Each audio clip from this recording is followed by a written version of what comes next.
Bismillahirrahmanirrahim. Assalamualaikum warahmatullahi wabarakatuh.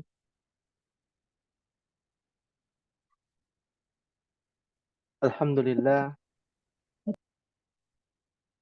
nahmaduhu wa nasta'inuhu wa nastaghfiruh wa na'udzu billahi min syururi anfusina wa min sayyiati a'malina. Man yahdihillahu fala mudhillalah wa man yudlilhu fala hadiyalah. Asyhadu an la ilaha illallah wahdahu la syarikalah wa asyhadu anna Muhammadan abduhu wa rasuluhu. Allahumma salli wa sallim wa barik ala nabiyyina Muhammad wa ala alihi wa sahbihi wa man sara ala nahjihi wa tamassaka bisunnati ila yaumil qiyamah. Amma ba'd. Alhamdulillah, segala puji kita panjatkan kepada Allah Subhanahu wa taala atas karunia, nikmatnya dan rahmatnya yang begitu luas sehingga kita berkumpul untuk mempelajari ilmu penunjang dari agama kita, syariat terakhir yang diturunkan dari Allah kepada utusan terakhir, Nabi kita Muhammad sallallahu alaihi wa ala alihi wasallam, berupa Al-Quran, kalamullah, berupa Al-Hadith, As-Sunnah, An-Nabawiyah, berupa kebijakan yang disepakati oleh para sahabat ala fahmi salafil ummah, pemahaman dan kebijakan atas kesepakatan para sahabat Nabi kita Muhammad sallallahu alaihi wasallam, yaitu para sahabat ridwanallahu alaihim ajma'in. Maka sudah barang tentu yang ditinggalkan adalah syariat, dan peninggalan ini dari Nabi kita sallallahu alaihi wasallam, jika kita berpegang teguh kepadanya, kita tidak akan tersesatkan di dunia maupun tersesatkan di akhirat. Nabi bersabda, "Taraktu fiikum amrayni lan tadillu ma tamassaktum bihima. Kitaballah wa sunnata rasulih sallallahu alaihi wasallam." Yang artinya aku tinggalkan, kata Nabi, aku tinggalkan dua perkara. Jika kalian berpegang teguh kepada kedua perkara tersebut, kalian tidak akan tersesatkan. Ya, maka otomatis tersesat di mana? Dia tidak akan tersesat di dunia, tidak akan tersesat di akhir. Yang pertama, kitab Allah, Al-Quran. Kitabnya Allah, yaitu Al-Quran. Wa sunnata rasulihi, dan sunnahnya yang dilakukan, baik itu perkataan, perbuatan, ketetapan yang dibawa oleh Nabi Sallallahu Alaihi Wasallam. Maka itu menjadi pedoman kita. Maka sudah seyogyanya kita wajib berpegang teguh dengan keduanya melalui media bahasa. Disinilah letak perbedaan, ya, pembelajaran kita dengan pembelajaran ya pada lembaga-lembaga bahasa Arab lainnya. Bagaimana kita pendekatan ilmu bahasa Arabnya kepada ilmu syariat. Maka kalau ummahat cari tahu, ummahat ketahui Ya, semua ilmu syariat berbahasa Arab. Kira-kira ada tidak ilmu syariat yang tidak berbahasa Arab, Ummahat? Ada tidak? Ya, kita coba interaktif ya. Di sini bukan kajian satu arah saja, tapi dua arah. Ada Ibu Dewi, Ibu Emilia, ya, ada Ibu Ida, Ibu Juli, Ibu Kristiarini, Ibu Ludia, Ibu Mairani, Ibu Rosana, Ibu Sandra, Ibu Tegariana, ya Ibu Ana. Ya, kira-kira ada nggak syariat yang menggunakan bahasa selain bahasa Arab? Nggak ada. Tidak ada, Ustadz. Nggak ada. Tidak ada. Ya, maka otomatis kan ya syariat itu wajib untuk dilakukan, wajib untuk dicari tahu, wajib untuk dipahami, sedangkan kita tidak bisa memahami bahasanya syariat. Ya. Ini kan menjadi ironi, ya, sangat ironis sekali saat yang mengaku dirinya muslim, muslimah, mukmin, mukminah, ya, dari takbir, sholat saja menggunakan bahasa Arab. Sampai salam saja, Assalamualaikum warahmatullahi wabarakatuh, menggunakan bahasa Arab. Kok kita tidak memperhatikan bahasa ini? Bahasa pengantar dan bahasa dialog antara Rabb kita kepada para nabi di dalam Al-Quran. Antara Rabb kita kepada umat terakhir, yaitu Islam. Maka ini tamparan keras, umat. Bagi kita yang mengaku muslim, muslimah, nggak bisa bahasa Arab. Ya, yang nggak bisa bahasa Arab nih, bahasa Arab yang dimaksud adalah bahasa untuk memahami Al-Quran ya. Bukan ya kita bercakap-cakap saja. Itu bukan menjadi patokan seorang muslim harus bisa percakapan bahasa Arab. Oh, nggak harus. Yang penting bisa mengerti dari syariat tersebut, lalu kita pahami dengan media ilmu penunjang kita, yaitu ilmu lughah al-Arabiyah. Nah, ini menjadi mukaddimah pada kita untuk saling bekerja sama, saling termotivasi, karena kita semua adalah thalabatul ilm, para penuntut ilmu. Tidak ada istilah ya orang yang ahli ilmu. Semua kita adalah fakir. Semua kita adalah orang yang sedikit ilmu yang Allah berikan. Tapi kita terus mencoba dan terus berusaha agar kita bisa mendapatkan bagian kita, yaitu kebaikan dalam memahami ilmu bahasa Arab, ya, dan bisa bisa dipraktekkan, diimplementasikan di dalam syariat yang dibawa oleh Nabi Shallallahu Alaihi Wasallam. Ya, semuanya dari muamalah, muamalah aja bahasa Arab. Ya, berhubungan dengan habluminallah, habluminannas, semua berbahasa Arab. Tentang mencari nafkah, nafkah bahasa Arab, nafkah. Sedekah, zakat, infak, sedekah, zakat bahasa Arab juga.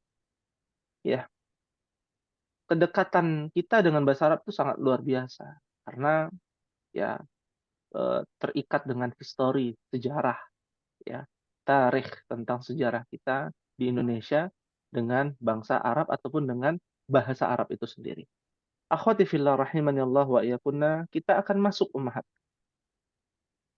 Dari mukadimah ini selanjutnya kita akan masuk ke dalam pembahasan pertama di halaman 5 fi safhatil khamsa, ya, yani fi maddati durusul lughah al-arabiyyah li ghairi natiqina biha.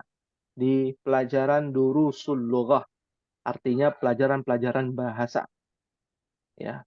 Al-Arabiyah, bahasa Arab, li ghairin natiqina biha. Sesuai dengan judulnya, artinya adalah diperuntukkan untuk orang non-Arab ya. Ya. Kita ini kan orang non-Arab ya. Ya, ajami. Ya. Kalau buku ini dikhususkan bukan bukan untuk orang Arab, ya yang memang lahir di Arab, memang keturunan Arab, memang terbiasa bahasa Arab, ya bukan ini kitabnya, ada tersendiri.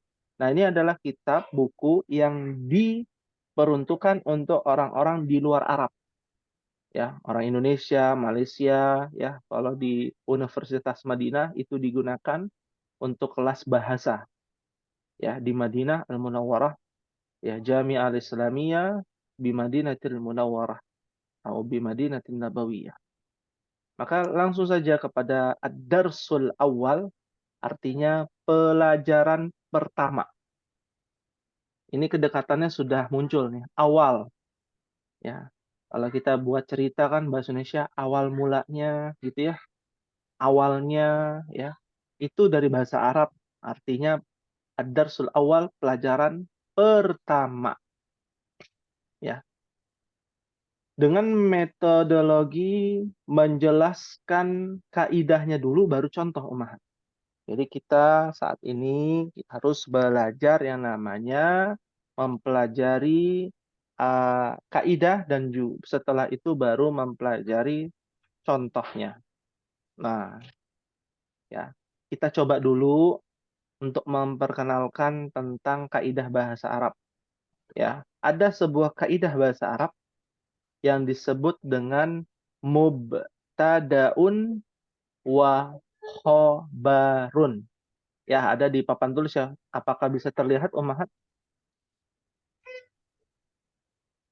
Bisa, Ustaz. Bisa, Ustaz. Bisa ya. Ada Bisa. mubtadaun wa khabarun. Ya. Dari sudut pandang kelas F, ini kita masuknya di kelas F ya. Ya, agak jauh ya, kelas F ya. Jadi definisi itu disesuaikan dengan kelasnya, Ummahat. Kalau menjelaskan. Ya, karena ini adalah kelas pemula, kelas F, kita jelaskan definisinya mubtada wa khabar artinya adalah kalimat pemberitahuan. Ya, kalimat pemberitahuan. Kalimat apa, Ummahat?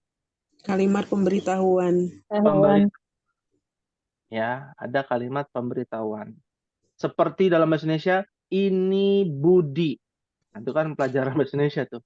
Ya, ini Budi, ini masjid, ini rumah, ini mobil. Nah, itu kalimat pemberitahuan diawali dengan kata ini, ya. Nanti ada lagi kalimatnya Budi pergi ke pasar, Budi pintar, ya kan biasanya gitu ya. Ini kita pendekatannya untuk pemula jadi mudah dipahami nih Ummahat, ya, insya Allah. Ya, jadi mubtada khobar itu adalah kalimat pemberitahuan. Ya, ada dua suku kata, ya kan otomatis kalimat itu kan kumpulan suku kata ya. Minimal minimal adalah dua kan. Ya, Budi adalah seorang dokter. Nah, itu kalimat pemberitahuan tuh. Ini Budi kalimat pemberitahuan juga. Ada kata ini, ada kata Budi, nama orang ya. Kalau dalam bahasa Arab ini Hamid, nah ini Muhammad, ini Ahmad. Nah, itu disebut dengan mubtada wa khabar dan khobar. Ya, sampai di sini pahim tunna insyaallah. Insya Allah fahim tunah. Fahimna insyaallah. Pahim? Pahimna insyaallah. Ya. Nah, yang dibahas di halaman 5 ini adalah salah satu kosakata namanya adalah ismun isyaratun. Ismun apa? Ismun isyaratun. Isyaratun. Ya. Mungkin sudah menerka-nerka ya. Oh, isyarah, isyarat, isyarat, isyarat. Nah, ada bahasa Indonesia aja tuh isyarat. Apa isyarat itu? Kalau Ada dengar ya. kalau dengar berita diisyaratkan bahwa 2025 ya, nah, diperkirakan gitu ya, atau bahasa kitanya ya kurang lebih begitu ya, isyaratnya ya seperti itu ya. Ya. Akan tetapi di dalam bahasa Arab isyarah artinya adalah tunjuk, kata tunjuk ya. Kata yang menunjuk, kata yang membicarakan tentang menunjuk, misalkan ini, itu, Kita kan dalam bahasa Indonesia minim sekali, miskin sekali. Kosakatanya cuma dua kan, kata tunjuk itu. Ini dan apa Umar? Ini Ini dan itu. Dan itu Ini dan itu. Cuma itu saja. Ini dan itu kata tunjuk. Kalau bahasa Arab, ya ada buahnya. Ya, untuk satu orang, untuk dua orang, untuk banyak orang, ya, untuk laki-laki beda lagi, untuk perempuan beda lagi. Nah, itu disebut dengan ismun isyarah. Nah, judulnya di halaman 5 itu kan ada tulisan ad-darsul awal, lalu di bawahnya ada kata hadza. Nah, hadza ini adalah kata tunjuk, artinya apa? Ini. ini Nah, artinya ini. Ya. Fahim tunna insyaallah. fahimna Fahimna insya Allah. insya Allah. Ya, fahimna insyaallah. Jawabannya demikian. Ya. Baik. Kita coba biar tidak penasaran, kita coba baca ya di halaman 5 ya. Sebelum ke pembahasan berikutnya. Kita lihat nih ada gambar rumah. Baitun. Kan logikanya ini rumah kan begitu ya? Iya. Iya, apa bahasa Arab ini rumah Ummahat bisa dibaca sama-sama wahid itsnan salasa. Ada baitun. Ada baitun. Masya Allah. Hadza baitun. Haza baitun. Sahih. Ya. Ha di sini kalau kita belajar ilmu tajwid ada yang namanya alif kecil. Alif kecil itu menunjukkan bahwa bacaannya 2 harokat kalau ilmu tajwid ya. Nah, bahasa Arab juga sama, agak panjang bacanya. Bukan hadza tapi hadza, za ada alif besar, ini alif kecil. Ya, jadi cara bacanya hadza ya, baitun. baitun. Artinya ini Rumah. rumah. Ya. Anggapan orang bahasa Arab susah ternyata terpecahkan ya Umhat.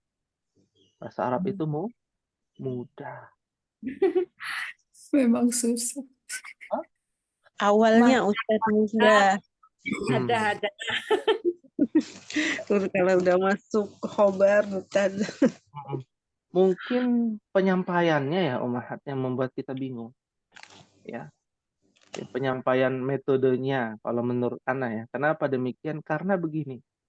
Istilahnya Ummahat tinggal di gunung gitu ya. Di gunung hawanya gimana? Panas apa dingin? Dingin. Ingin Ustaz. Dingin. Misalkan tinggalnya di Bromo ya, atau tinggalnya di Gunung Salak gitu ya. Di kaki gunung lah, di atas gunung ya. Nah, dinginnya luar biasa gitu ya. Tiba-tiba ya disuruh pindah ke pinggir pantai. Kira-kira nyaman nggak? Enggak. Panas. Wah, jangan ditanya. Ya, suhu tubuh kita ini bisa terjadi perubahan dan kita mungkin bisa sakit gitu ya. Atau yang umroh ya, umrohnya musim panas, wah luar biasa. Jadi kaget, membuat kita kaget. Nah, itu kita analogikan seperti kita belajar bahasa Indonesia. Kan selama ini kita belajar bahasa Indonesia ya. Ya. Tahu kan ya kaidah bahasa Indonesia ya, apa Ummahat? SPOK ya? Diterangkan. SPOK. SPOK apa SPOK? Subjek, predikat, objek, keterangan. Iya, subjek, predikat, objek, keterangan. Kan cuman itu. Kalimat yang diterangkan, menerangkan, ya. Jadi ada penerangan. Kan kita jadi agak bingung tuh kalau menjelaskan. Ya. Akhirnya kita yakini, ya, kenapa bahasa Arab itu dianggap susah oleh sebagian kita, karena perubahan susunan. Ya, tadi itu telah dijelaskan ismun isyarah kata tunjuk itu dalam bahasa Indonesia cuma 2. Kata tunjuk di dalam bahasa Arab itu ada 8. 2 dengan 8 banyakan mana Umar? 8. 8. Itu baru kata tunjuk, bedanya tuh. Kata tunjuk bahasa Arab ada 8, kata tunjuk bahasa Indonesia cuma 2. Ya. Maka akan menimbulkan kerumitan yang lebih banyak. Kenapa? Karena kita sudah terbiasa ya yang kuantitasnya cuma 2. Ya. Tiba-tiba langsung ke 8. Makanya dijelaskan ini bertahap, ya, step by step, ya, qalilan faqalilan. Mahlan artinya pelan-pelan. Kita perkenalkan nih kata tunjuk ini, itu, kan baru 2 tuh. Nanti nambah lagi 3, ini untuk laki-laki, ini untuk perempuan, apa bahasa Arabnya, pelan-pelan. Jadi tidak tidak kaget ya. Mungkin yang tinggal di gunung pelan-pelan dulu turun gunung, jangan langsung tinggal di pantai gitu ya. Agar kita nanti terbiasa. Seperti itu konsep pembelajaran kita. Agar kita tidak kaget ya dengan konsep bermain sambil belajar. Jangan menganggap ini adalah sebuah pembelajaran yang penuh dengan beban, Ummahat. Ya, ini kita sampaikan sekarang nih. Jangan sampai belajar bahasa Arab ini membuat beban ya yang baru, menjadi berat, sehingga harusnya suami pulang dari kerjaan diberikan kopi, dibikinin kopi, akhirnya nggak dibikinin kopi gara-gara belajar bahasa Arab. Jangan sampai itu terjadi. Istilahnya demikian. Fahim tunna insyaallah? Wahibna insyaallah Ustaz. Insyaallah. Sekarang kita coba di gambar berikutnya. Ada gambar apa ini? Ada gambar menara, ada kubahnya. Gambar apa, Ummahat, di buku? Masjid. Masjid, ya. Apa bahasa Arabnya ini masjid? Wahid, isnan, salasa. Dibaca sama-sama. Hada masjidun. Haza masjid. Hadza masjidun. Ya. Hadza masjidun. Ada kata isim isyarah, kata tunjuk. Hadza masjidun. Ya. Artinya ini masjid. Ya. Tahu ya, masjid apa artinya, Ummahat? Masjid tempat ibadah. Hah? Tidak. Kalau tempat ibadah namanya bukan masjid, ya. Tempat ibadah ada masjid, ada kuil, ada vihara, kelenteng, gitu ya. Hada masjid. Tempat sholat. Tempat sholat namanya musolah, tempat sholat itu. Nah, ini meluruskan nih kosakata bahasa Arab. Masjid itu artinya adalah asalnya dari kata sajadah yasjudu, sujud. Sajadah. Apa artinya? Tempat Sujud. Tempat sujud. sujud. Karena rangkaian sholat 5 waktu pasti ada yang namanya sujud. Coba, Ummahat sholat subuh ada sujudnya nggak? Ditulis ininya, Ustaz. Oh, asalnya. Ya, Dari ya. kata dari kata kerja ya. Sajadah. Sajadah. Ya. Sajadah. Ya. Jadi begini ya, Ummahat. Kosakata bahasa Arab itu 60%-nya diambil dari kata kerja.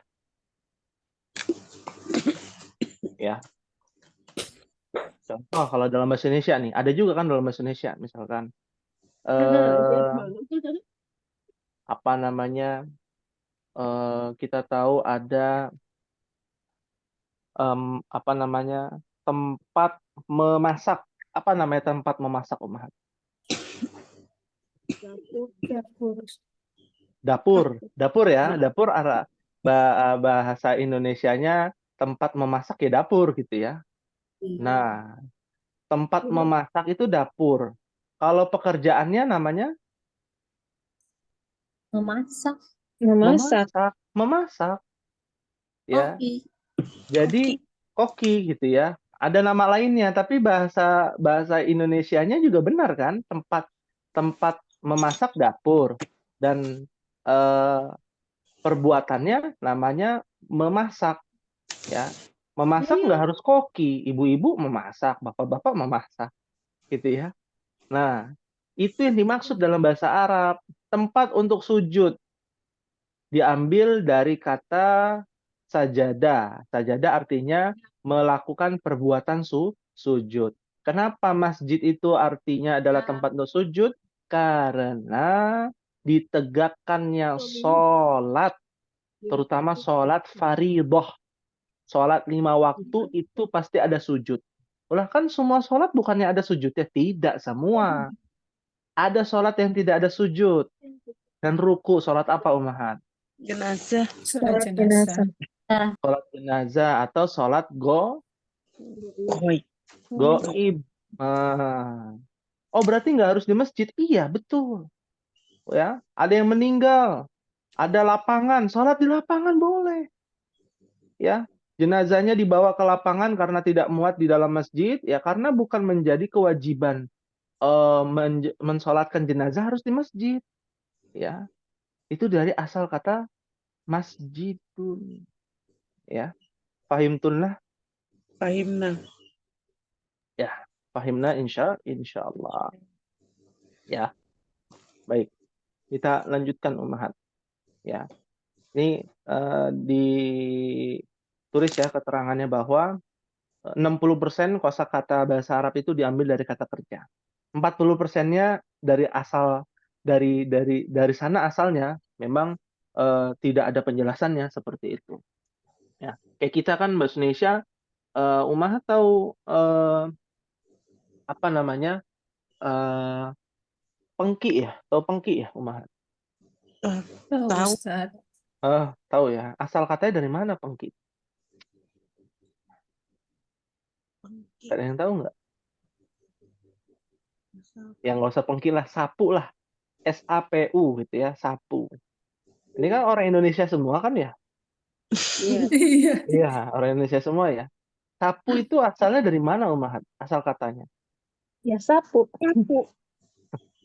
Iya, dari mana? Sejarahnya. Oh, sejarahnya ada orang lagi bersih-bersih lantai, lalu dia sebut, oh, sapu, sapu gitu. Jadinya sapu gitu. Itu dari mana? Dalilnya itu dari mana? Nah, bahasa Arab ada yang seperti itu. 60% itu berdalil, ada dalilnya, ada sejarahnya. Gitu ya. Dan 40%-nya itu tidak diketahui dari mana, harus diteliti lagi, dipelajari lagi. Seperti itu. Fahim tunna insyaallah? Fahimna insyaallah. Insyaallah. Ya, jadi 60% itu kosakata diambil dari kata kerja dan dia ada asbabnya, sebab-sebabnya kenapa namanya itu, dan 40%-nya itu memang dari sananya demikian. Ya, mungkin harus diteliti lagi tuh oleh ahli bahasa. Baik, berikutnya ada gambar ini pintu. Bahasa Arabnya apa Umahat? Dibaca sama-sama. Wahid, Ithnan, Salasa. Hadza babun. Ada babun. Artinya Ini pintu. ini pintu. Ya, Babun. babun. Betul. Pintu artinya bab. Ya, mungkin pernah mendengar ya. Kalau Umahat ke Masjidil Haram, ya, Masjid Nabawi ada bab apa namanya? Malik Fahad misalnya. Bab Umar bin Khattab, ya, pintu tuh artinya, ya. Atau dalam bahasa Indonesia, ya. Ini yang kuliah misalkan, kan ada ya, harus mengerjakan bab 1, bab 2, bab 3 sampai bab 5 ya, kesimpulan. Atau bab 4 ya. Nah, itu juga sudah jadi bahasa Indonesia bab itu, ya. Yang ada di buku bab 1, bab 2, bab 3 itu dari bahasa Arab babun, pintu. Ya, kenapa disebut dengan pintu? Karena itu adalah awal mula orang masuk ya. Awal mula kita ingin mengetahui di bab 2 ada apa sih gitu ya. Di pintu kedua ada apa? Maksudnya demikian. Ya, oh di pintu pertama ada kata pengantar. Ada pendahuluan, latar belakang. Ya, kalau yang kuliah nih ya, buat jurnal atau buat skripsi, tesis, disertasi gitu ya. Nah, itu ada namanya bab kan ya, bab 1, bab 2, bab 3. Ya, bukan cuma itu, ya di buku-buku literasi bahasa Indonesia juga ada kan biasanya bab. Ya, bab itu sudah di bahasa Indonesia kan. Itu dari asal kata bahasa Arab. Fahim tunna insyaallah? Fahimna insyaallah. Insyaallah. Ya. Berikutnya, ini buku apa bahasa Arabnya? Wahid, Itsnan, Tsalatsa. Sama-sama. Hadza Hadza kitabun. Kitabun. Ada kitabun. Kitabun. Hadza kitabun. Ya, artinya ini buku. Kitab juga kadang kala sudah diartikan bahasa Indonesia gitu ya. Nah, kitab itu diambil dari bahasa Arab, dari kata kerja. Dari kata kerja. Dari kata kataba. Artinya menulis. kataba. Menulis. Ya, kata kerja menulis. Tempat menulis namanya kitabun. Ya, tempatnya menulis namanya kitabun. Artinya buku atau kumpulan lembar-lembar, kumpulan halaman, ya disebut dengan kitabun. Makanya tadi telah dijelaskan di judul di mukaddimah ya, namanya kitabullah. Ya, apa arti kitabullah? Apa artinya Mahat? Kitabnya Allah. Ya bahasa Indonesianya dong. Firman Allah. Kitabullah ya. Kitabullah artinya kan bukunya Allah. Maksudnya apa? Lembaran-lembaran yang ditulis melalui Muhammad, melalui malaikat Jibril kepada Muhammad ya. Ya. Maka disebut dengan kitabullah ya. Atau kita menyebutnya firman Allah. Ya, lembaran yang ditulis tuh. Ya, ditulis oleh siapa? Bukan ditulis dari Nabi, tapi ditulis oleh para sahabat. Ya, ketika mengumpulkan Al-Qur'an. Ya. Fahim tunna insyaallah. Fahimna insyaallah. Berikutnya Fahimna insyaallah. ada gambar pena. Ini pena apa bahasa Arabnya? Wahid, Itsnan, Tsalatsa. Hadza Qalamun. qalamun. Hadza qalamun. Artinya Ini pena. Ini pena. pena, ya. Kita sudah tahu kosakatanya, coba sedikit-sedikit dipraktekkan, ya. Praktekkan dalam sehari-hari nggak apa-apa. Ayo kita ke masjid, masjid kan sudah bahasa Indonesia gitu ya. Kalau bahasa Indonesia masjid mungkin ya, ya. Masjid ya. Ayo kita ke bait dulu, bait itu artinya rumah, ya. Itu bait artinya rumah, dan kata bait itu juga di dalam bahasa Ibrani bait juga, bait. Nah, makanya ada istilah Bethlehem. Nah, tahu ya Ummahat ya? Ya, kalau Ummahat pergi ke Palestina ada namanya Bethlehem. Dari kata Baitul Laham, ya artinya rumah daging. Ada penjelasannya terperinci terkait dengan sejarah itu. Ya, selanjutnya ada gambar kunci. Apa bahasa Arab ini kunci Ummahat? Wahid, Itsnan, Tsalatsa. Hadza miftahun. Miftahun, ya, masya Allah. Hadza miftahun. Haja miftah. Ya, artinya ini Ini Kunci. kunci. ya. Ini dimulai dari hal yang terkecil. Kalau kita ingin masuk rumah gitu ya, kuncinya oleh anak kita, ya di mana miftah. Nah, nggak apa-apa pakai bahasa Indonesia, di mananya kuncinya pakai bahasa Arab. Namanya juga belajar, ya, latihan. Miftahun, ya, artinya kunci. Ada masjid loh, namanya Miftah, Miftahus Sa'adah, Miftahul Jannah, kuncinya surga, kuncinya kebahagiaan, Sa'adah, ya. Seperti itu. Berikutnya ada gambar meja. Ini meja. Apa bahasa Arabnya? Wahid, isnan, salah. Hadza Haja maktabun. maktabun. Maktabun. Hadza maktabun. Artinya Ini Ini meja. meja. ini meja. Ya, meja. Ya, baik. Maktabun itu diambil dari mana? Dari kata kataba juga. Ya. Kalau menulis selain di lembar, nulisnya di mana? Di tempat untuk kita bisa menulis. Namanya maktabun. Makanya mirip kan ya? Maktabun, kitabun ada kemiripan dari segi huruf. Ya, ada huruf kaf yang sama, huruf ta yang sama, huruf ba yang sama. Ya. Nah, kemiripan itulah yang menunjukkan bahwa itu adalah satu kosakata yang sama, akar kata yang sama. Ya, meja. Tapi Ummahat ini harus diperhatikan istimewanya bahasa Arab. Satu kosakata artinya bisa lebih dari satu, ya, lebih dari satu, yaitu 2 atau 3. Maknanya bisa lebih dari 1. Maktabun bisa diartikan meja. Tapi di satu sisi, maktabun kalau susunannya berbeda bisa diartikan kantor. Nah, jadi yang benar yang mana nih? Maktabun itu meja atau kantor? Bisa dua-duanya. Ya. Ada yang namanya keterikatan. Kenapa sih disebut dengan maktabun? Karena akar katanya dari kata kataba, menulis.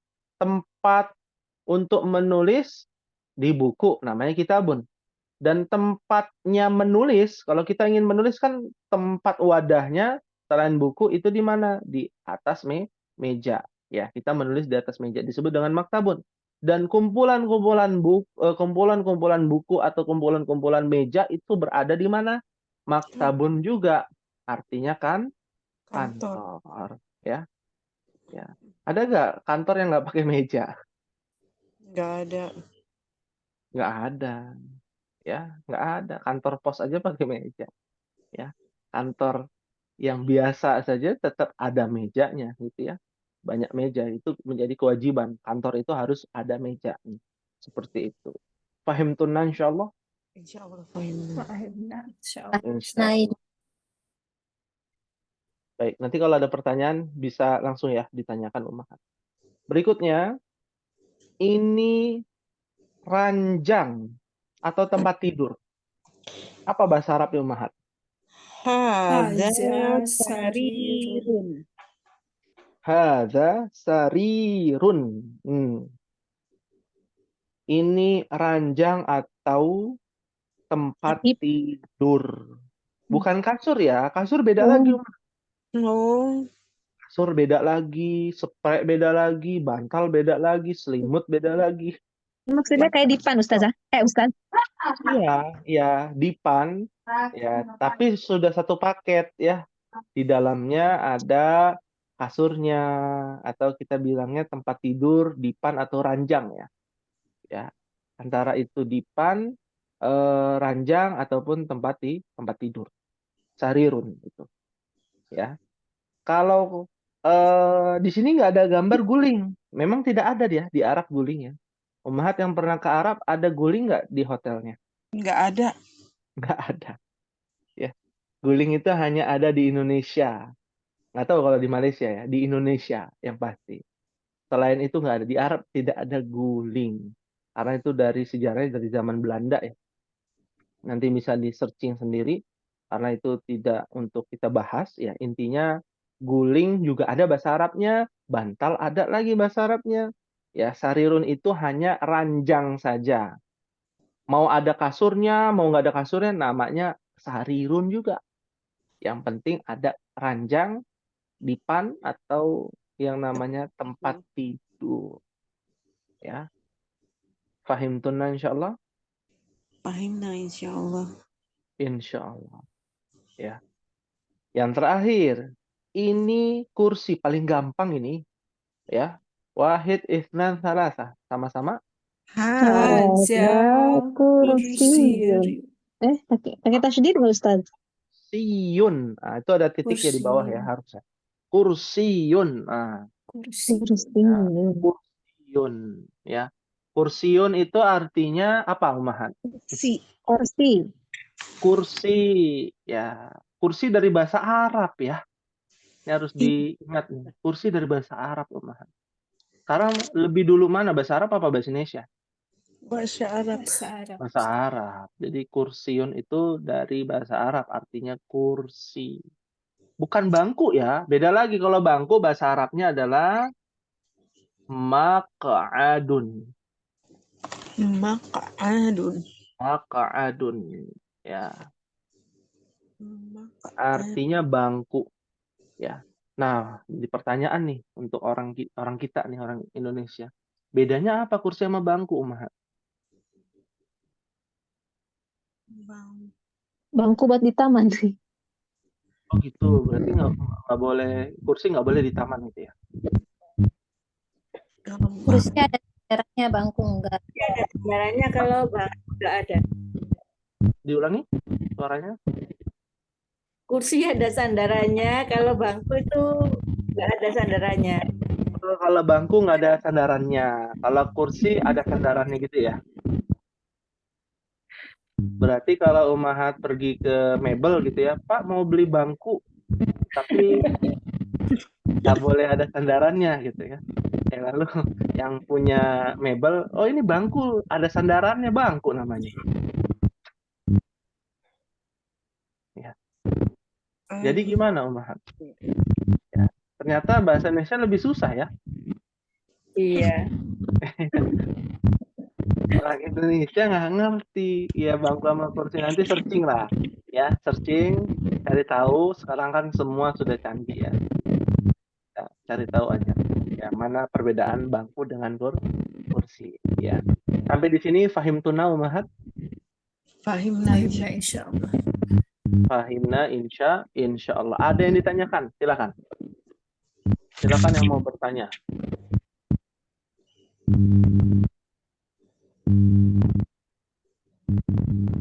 Ya. Baik, yang mau bertanya dipersilakan. Sebelum kita lanjutkan tentang yang namanya Al-Lughatul Arabiyah.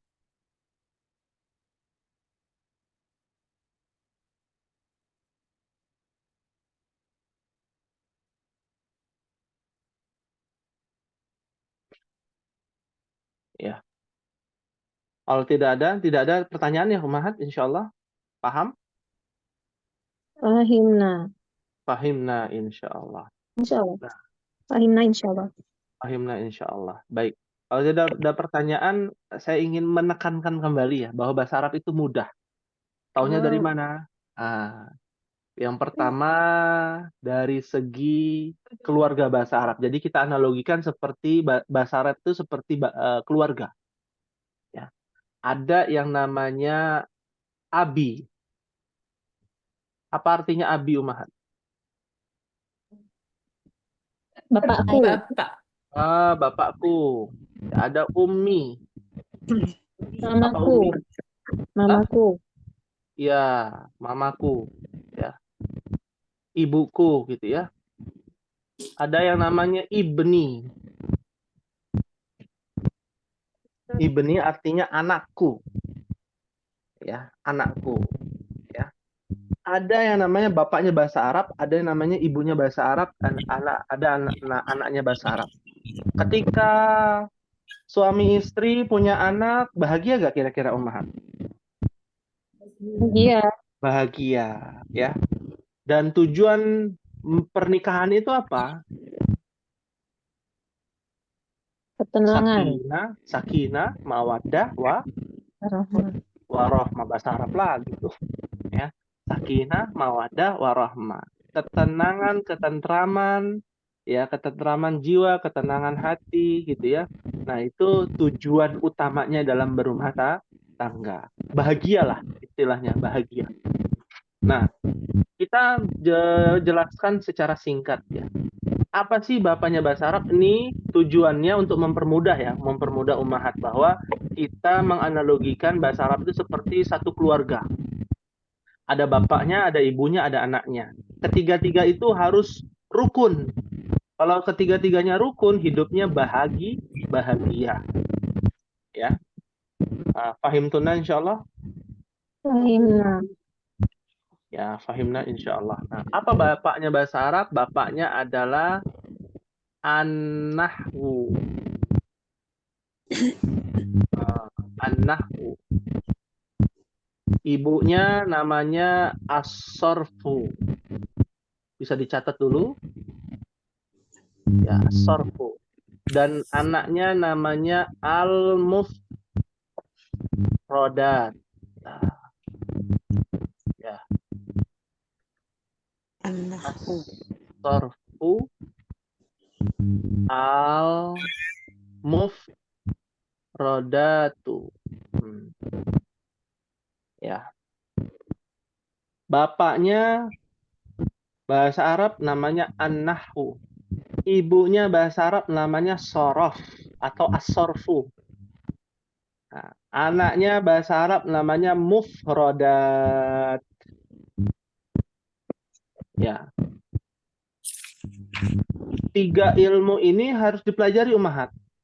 Nahwu harus bisa, sorof harus bisa, mufradat harus bisa. Jadilah keluarga sakinah mawaddah warahmah, jadilah kita bisa mengerti ilmu bahasa Arab luar dalam. Ya, secara praktek bisa, secara baca kitab ataupun baca Al-Quran, oh jadi ngerti, oh apa yang kita baca mengerti. Selama ini kan kalau kita sholat, apa yang kita baca sudah mengerti belum Umar? Belum. Belum. Tiap hari kita baca Al-Fatihah, nggak tahu artinya. Ya, maksudnya apa? Tiap hari kita baca Al-Ikhlas, ya trikul ya katanya. Al-Ikhlas, Al-Falaq, An-Nas, ya nggak ngerti apa yang kita baca. Kan kita inginnya apa? Ketika kita baca, kita ngerti. Seperti para sahabat ketika Nabi jadi imam, baca tentang kisah-kisah terdahulu, baca Al-Quran tentang membicarakan neraka, mereka menangis ketika sholat. Ya, karena ngerti. Ya, lah kita boro-boro ngerti gitu ya. Ya. Seperti itu. Ya. Fahim tuna insyaallah ummahat. Fahimna. Nah, kalau sudah ditulis nahu sorof mufradat. Apa itu nahu, apa itu sorof, apa itu mufradat? Nah, kita bahas satu definisinya dulu ya. Tapi menurut kelas F nih, menurut kelas pemula. Karena masing-masing kelas itu definisinya stepnya beda. Ya, kita jelaskan sesederhana mungkin. Nahu, ya, apa yang dimaksud dengan nahu? Nahu adalah, mohon dicatat, saya dikte, ya, cabang ilmu bahasa Arab yang mempelajari harokat akhir dari sebuah kata. Bisa diulangi, Ummahat?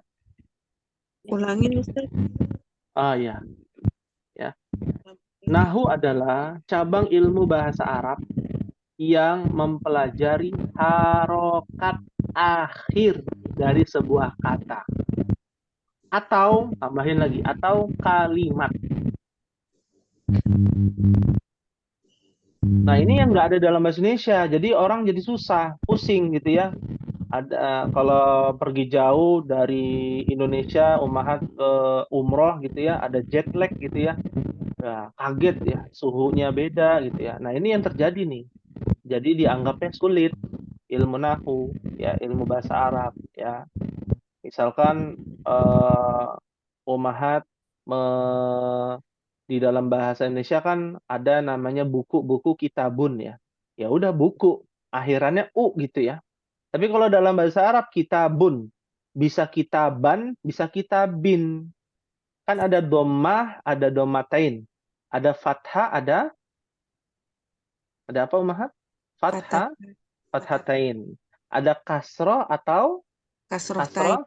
kasrotain. Nah, kapan dia menjadi kitabun? Kapan dia menjadi kitaban? Kapan menjadi kitabin? Nah, itu dipelajari di dalam bapaknya bahasa Arab, yaitu ilmu nahwu. Ya, fahimtunna insyaallah. Fahimna insya Inna insyaallah. Insyaallah. Mohon dimengerti, ya. Lalu berikutnya, ya, ibunya bahasa Arab. Ibunya bahasa Arab ini apa? Namanya sorof, as-sorfu. Orang Indonesia bilangnya sorof, gitu ya. Artinya adalah cabang ilmu bahasa Arab yang mempelajari, ya, seluruh kata kerja. Cabang ilmu bahasa Arab yang mempelajari seluruh kata kerja, ya. Kata kerja pergi, pergilah, telah pergi, sedang pergi, ya, akan pergi. Kan bahasa Indonesia itu aja ya. Kalau bahasa Arab banyak banget, ya. Telah pergi untuk satu orang dengan telah pergi untuk dua orang beda bahasa Arabnya. Ya. Sedang pergi untuk satu orang dengan sedang pergi untuk dua orang beda lagi bahasa Arab. Ya. Mereka telah pergi dengan mereka telah pergi dengan mereka sedang pergi bahasa Arabnya beda. Mereka untuk jamaah laki-laki dengan mereka untuk jamaah perempuan telah pergi ataupun sedang pergi beda lagi kosakatanya. Ya. Jadi ini yang mungkin membuat kita kesulitan juga. Kenapa? Karena dalam bahasa Indonesia sama, telah pergi, Muhammad telah pergi, Fatimah telah pergi. Bahasa Arabnya beda itu. Ya. Untuk laki-laki perginya menggunakan kosakata ini, ya misalkan bla bla bla bla, belum kita bahas ya. Kalau untuk yang perempuan perginya atau telah perginya menggunakan kosakata yang berbeda.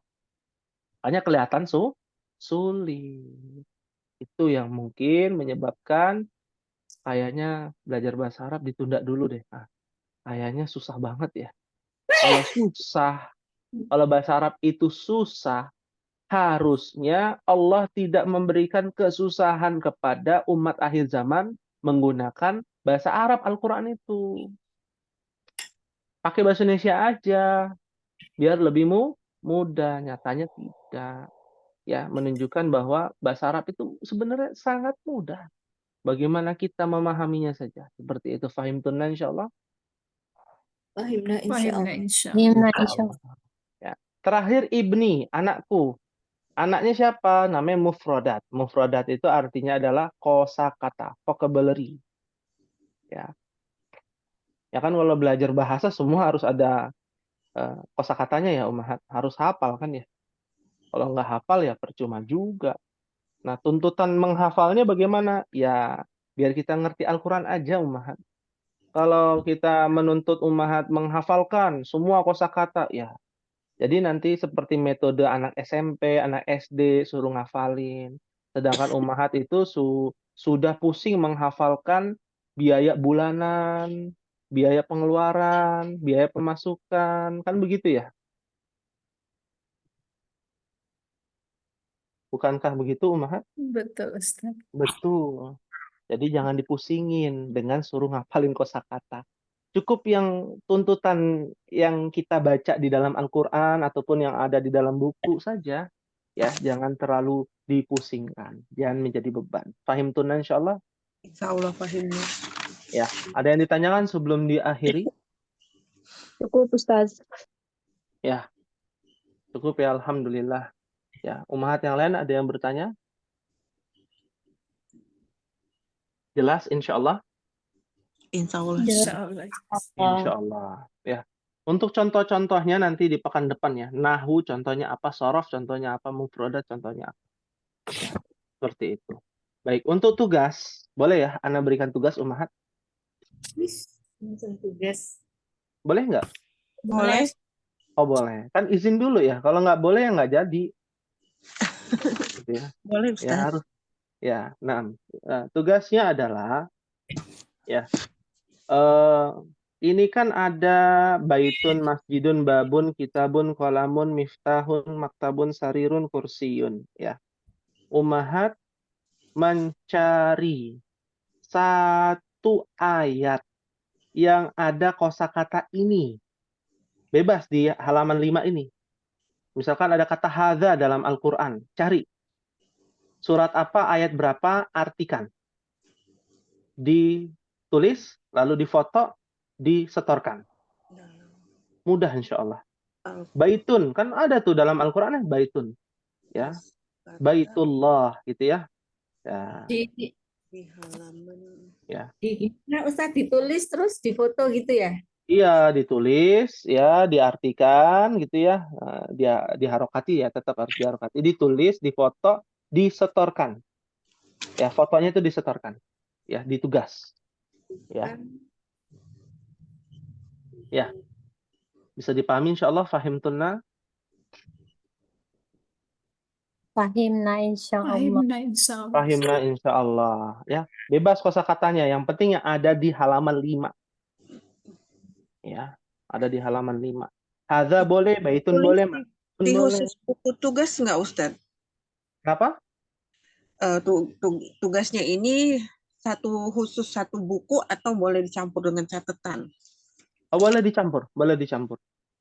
Ya, boleh dicampur. Asalkan nanti kalau misalkan ada latihan-latihan, ya catatannya dengan tugas itu harus dibedakan ya, jangan sampai nggak ngerti, gitu ya. Ya. Iya Ustadz. Di dalam satu buku. Ya, baik. Ada yang ditanyakan sebelum diakhiri? Satu ayat aja ya, jangan satu ayat semuanya, bukan. Tapi minimal tiga kosakata, satu kalimat, gitu ya. Nggak usah semuanya. Kalau mau tulis semuanya boleh. Yang penting ada kosakata yang ada di halaman 5 ini. Ya. Fahimtuna insyaallah. Insyaallah. Fahimna insyaallah. Fahimna. Insyaallah. Baik. Ini mungkin yang bisa disampaikan pada pertemuan sore hari ini. Semoga Allah berikan kemudahan untuk kita semua dan semoga kita bisa mengambil manfaat yang lebih banyak ya untuk kebaikan di dunia dan juga di akhirat. Amin ya rabbal alamin. Kita akhiri dan kita tutup. Mohon maaf apabila ada kekhilafan ataupun kekurangan. Kita tutup dengan doa kafaratul majlis. Subhanakallahumma wa bihamdika asyhadu an la ilaha illa anta astaghfiruka wa atubu ilaik. Wassalamualaikum warahmatullahi wabarakatuh. Waalaikumsalam. Assalamualaikum warahmatullahi wabarakatuh.